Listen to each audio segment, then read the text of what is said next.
नमस्कार, मैं बबीता सिंह उज्जैन टीवी के समस्त दर्शकों का हार्दिक अभिनंदन करती हूं।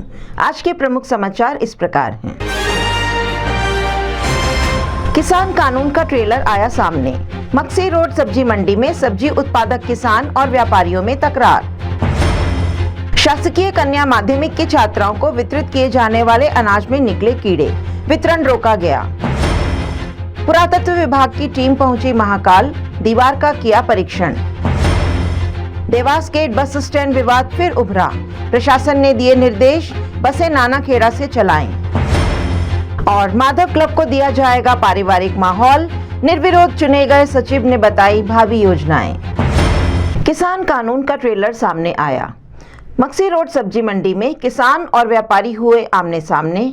व्यापारियों ने किसानों का माल सड़कों पर फेंका।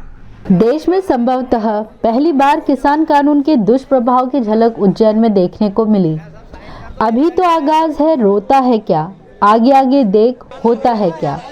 इस तर्ज पर आज जो घटना मक्सी रोड सब्जी मंडी में घटित हुई वह कुछ यूं थी कि रामीन नगर निवासी हेमराज सब्जी उत्पादक है। अपने प्याज की 50 गड्डियां लेकर सब्जी मंडी आया।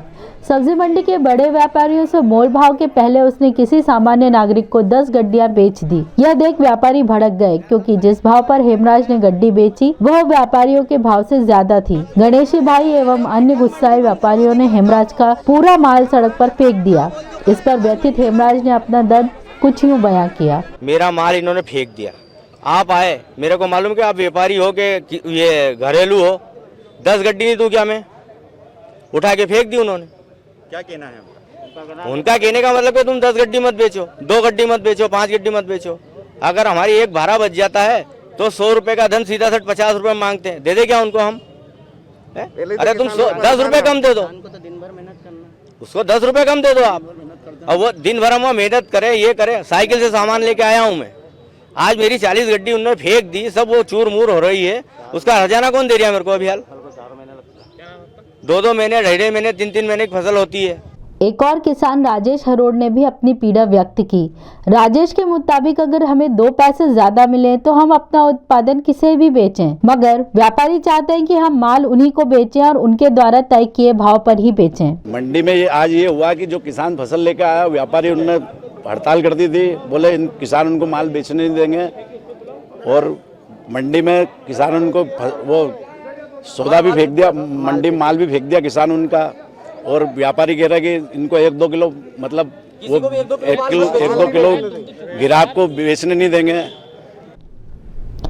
उक्त घटनाक्रम मोदी सरकार के उस तथाकथित किसान हितैषी दावे की पोल खोलता है कि किसान अपनी उपज मंडी के अलावा बाहर भी किसी भी व्यक्ति को बेच सकता है।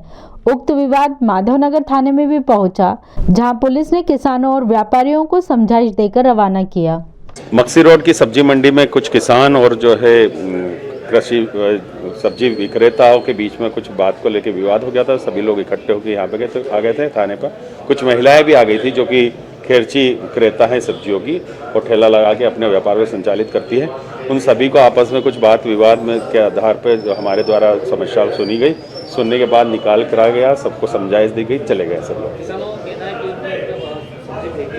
एक किसान का कहना है सब्जी फेंक दी गई है, तो उस किसान से बात करके और जैसा भी रहेगा महिला को हम लोगों द्वारा बता दिया जाएगा और उसका निराकरण करा देंगे। शासकीय कन्या माध्यमिक विद्यालय में रखे गए गेहूं में पाए गए कीड़े, शिक्षा विभाग ने रोका वितरण। दशहरा मैदान स्थित शासकीय कन्या माध्यमिक विद्यालय में छात्राओं को वितरित किए जाने वाले अनाज में कीड़े पाए जाने की शिकायत सामने आई है। यह अनाज मध्याह्न भोजन के एवज में छात्राओं को दिया जाता है। सुमरावदा से आए एक छात्रा के पिता संजय दांगी ने कहा कि उसे मिले अनाज में कीड़े पाए गए। 2 से स्कूल से कि आपके बच्ची का अनाज है वो आप ले जाए यहाँ से। जब मैं यहाँ लेने आया तो उस अनाज में मुझे कीड़े दिखाई दिए, जिसकी सूचना मैंने तुरंत पद अधिकारी को दी है। और मैं मीडिया के माध्यम से भी अवगत करवाना चाहता हूँ कि कीड़े वाले गेहूँ जो है गरीब के बच्चों को बढ़ रहे हैं, इसको वापस रिटर्न करवाए। और सरकार को इस चीज़ पे ध्यान देना चाहिए कि ऐसे कीड़े वाले गेहूं गरीबों को बच्चों को नहीं खिलाना चाहिए। बीआरसी संजय शर्मा ने अपना पक्ष रखते हुए कहा कि हमने तत्काल निर्देश दे दिए हैं कि कीड़े लगा अनाज वितरित नहीं करें। नहीं, यहाँ से गेहूं नहीं बटा, इसीलिए ये गेहूं यहाँ रखा हुआ है। गेहूं बटा इसीलिए नहीं कि बच्चियां यहाँ की नहीं है, लोकल उज्जैन की बच्ची ना होके बाहर की लड़की, तो 4 किलो 5 किलो गेहूं लेने कोई यहाँ आता नहीं है।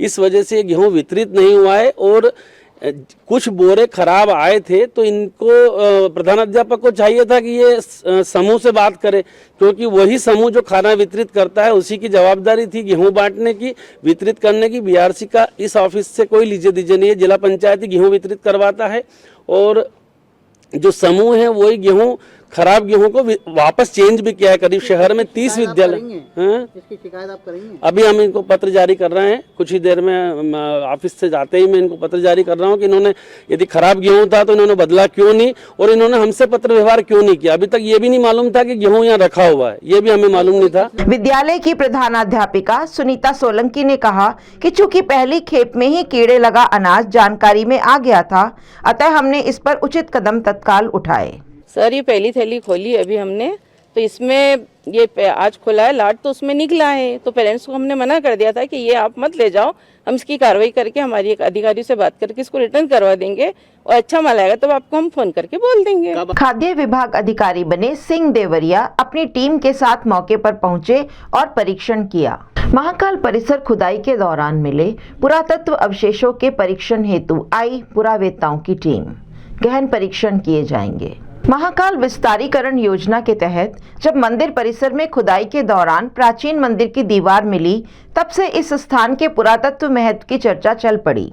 लिहाजा प्रदेश शासन ने खुदाई में प्राप्त अवशेषों के संरक्षण एवं शोध हेतु भोपाल से एक टीम भेजी।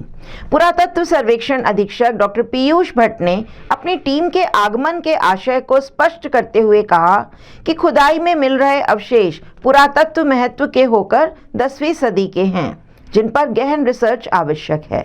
जांच में यही पाया गया कि देखिए अभी तो ये एक रिसर्च का विषय है, क्योंकि अभी एक इस हिस्से पे खुदाई हुई है और जो खुदाई हुई थी करीब 15 फुट नीचे एक मंदिर का जो अधिष्ठान जो पार्ट होता है, अधिष्ठान वहाँ पर मिल रहा है और चूँकि अभी वो पूरा खुदा नहीं है, उसके चारों ओर से उसको और खोद कर देखना बाकी होगा कि इसका प्लान कैसा रहा होगा, लेकिन ये निश्चित है कि ये मंदिर का एक हिस्सा है जो कि दबा हुआ है। ये कौन सी शताब्दी का?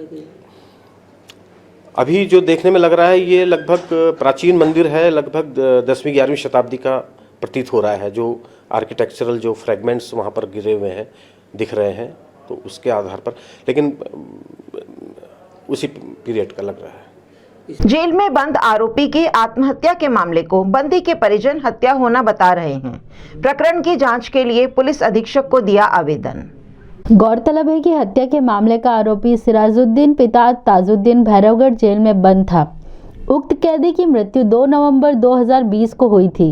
मृत्यु का कारण बंदी के द्वारा खुदकुशी कर लेना बताया गया। उक्त आत्महत्या को शंकास्पद मानकर बंदी के परिजनों ने एक आवेदन पुलिस अधीक्षक को देकर निष्पक्ष जांच की मांग करते हुए शंका व्यक्त की कि उक्त मृत्यु आत्महत्या नहीं बल्कि सुनियोजित हत्या है। प्रशासन महोदय और कलेक्टर महोदय इन सबसे मेरा निवेदन है कि मेरे बच्चे की जो हत्या की है उन लोगों को बराबर सज़ा मिलना चाहिए। मेरे बच्चे ने हत्या नहीं की है, आत्महत्या नहीं की है, इस कारण मैं इंसाफ लेना चाहता हूँ। 2 व्यक्तियों की अकाल मृत्यु, एक वाहन दुर्घटना में मृत तो दूसरे ने पुल से लगाई छलांग।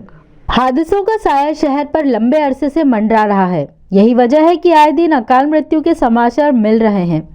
ताज़ा 2 अलग अलग घटनाक्रम में पहली घटना 2 वाहनों की भिड़ंत की है, जिसके कारण बड़नगर किसी कार्यक्रम में जा रहे रणछोड़ पिता भुवन जी की मृत्यु हो गई। घटना की जानकारी देते हुए मनोज नीनावत ने बताया, तो ये म्यूजिक में बैठने के लिए जा रहे थे, तो उस दौरान एक एक्टिवा वाले ने टक्कर मार दी उनको।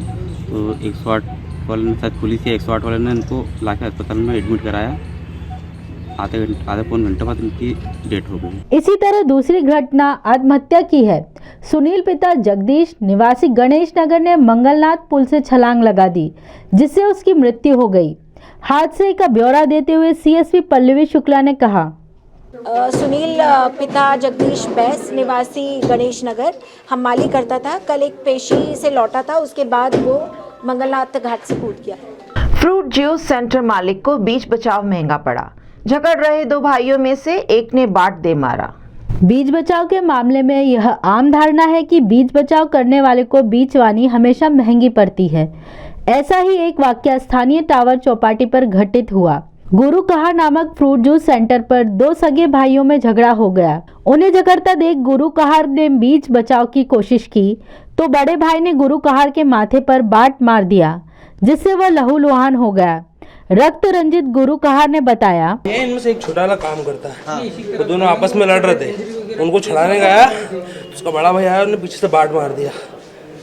कहाँ की घटना है? ये टावर की। मेडिकल कराओ फटाफट। ये आधे दिन अपराधी ने आए दिन परेशान करता है। टीआई दिनेश प्रजापति ने संक्षिप्त टिप्पणी करते हुए कहा, टावर पे फ्रूट वालों को की किसी बात पर लेके आपस में विवाद हो गया है, जिसमें अभी फरियादी थाने पर पहुंचा है। उसको ब्लीडिंग है, सिर में हल्की सी चोट है। हम लोग वैधानिक कार्रवाई सुनिश्चित करेंगे। देवास गेट बस स्टैंड विवाद फिर उभरा। प्रशासन ने दिए नए दिशा निर्देश। अब बसें नानाखेड़ा बस स्टैंड से चलाई जाएं। देवास गेट बस स्टैंड के बजाय नानाखेड़ा से इंदौर देवास की बसें चलने का मामला एक बार फिर गर्मा गया। प्रशासन ने एक मीटिंग आयोजित की और बस ऑपरेटरों को निर्देश दिए कि बसें नानाखेड़ा बस स्टैंड से ही चलाई जाएं। इस पर बस ऑपरेटर बंटी भदौरिया ने कहा कि हम निर्देश का पालन करने के लिए तैयार हैं, मगर एक भी बस देवास गेट से ना चले, नहीं तो इंदौर और देवास की बसें भी देवास गेट से चलेंगी। निर्णय सड़क सुरक्षा समिति का जो निर्णय था वो प्रशासन ने हमको सुनाया और उस पर अमल करने के लिए हमको बोला गया है। क्या निर्णय था उसमें? उसमें था कि सभी गाड़ियां जो इंदौर जाने वाली हैं वो नानाखेड़ा बस स्टैंड से चलेंगी। आगर महिदपुर और झाड़ा इधर से भी जो गाड़ियां आने वाली हैं वो भी सब बाईपास होती हुई नानाखेड़ा आएंगी और वहीं से जाएंगी।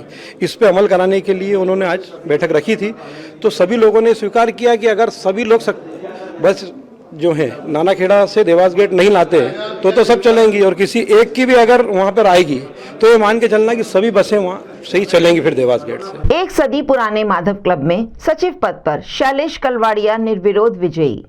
माधव क्लब रोड उस मार्ग का नाम है जिस पर यह प्रतिष्ठित संस्था स्थापित है। 102 साल पुरानी ये संस्था नगर के अभिजात्य वर्ग की प्रतिनिधि संस्था है। हाल में संपन्न हुई निर्वाचन प्रक्रिया में शैलेश कलवाड़िया संस्था के निर्विरोध सचिव घोषित किए गए। पदभार ग्रहण करने के पश्चात श्री कलवाड़िया ने अपने कार्यकाल की भावी रूपरेखा की जानकारी देते हुए कहा, माधव क्लब का निर्माण हुए को तो 102 साल हो गए हैं। इसकी जन्म शताब्दी हमने 2 साल पूर्व भी बनाई थी और ये बहुत पुराना क्लब है। हाँ, हमारे कमिश्नर साहब पदेन अध्यक्ष होते हैं माधव क्लब के। नहीं देता ही है, वो शासकीय अधिकारी लोग रहते हैं, क्लब की गरिमा बनी रहती है उससे। अभी वर्तमान में माधव क्लब के 760 के करीबन सदस्य हैं। क्लब में एक तो हमारा सारी खेल गतिविधियां है, स्पोर्ट्स में है, जिम है, स्विमिंग पूल है, लॉन टेनिस है, टेबल टेनिस है, बैडमिंटन है, स्क्वैश कोर्ट है, सभी प्रकार के खेल की सर्व सुविधा है माधव क्लब में। आगे की योजना में तो ये है कि अब पूरा क्लब को एक पारिवारिक माहौल में लाना चाहते हैं, जिसमें परिवार का इन्वॉल्वमेंट ज़्यादा से ज़्यादा हो सके, खेल गतिविधियों पे ज़्यादा ध्यान दिया जाएगा और पारिवारिक माहौल का एक विस्तार करेंगे जिसमें अच्छा पारिवारिक माहौल बना रहे। आइए एक नज़र डालते हैं उज्जैन में आज के मौसम पर।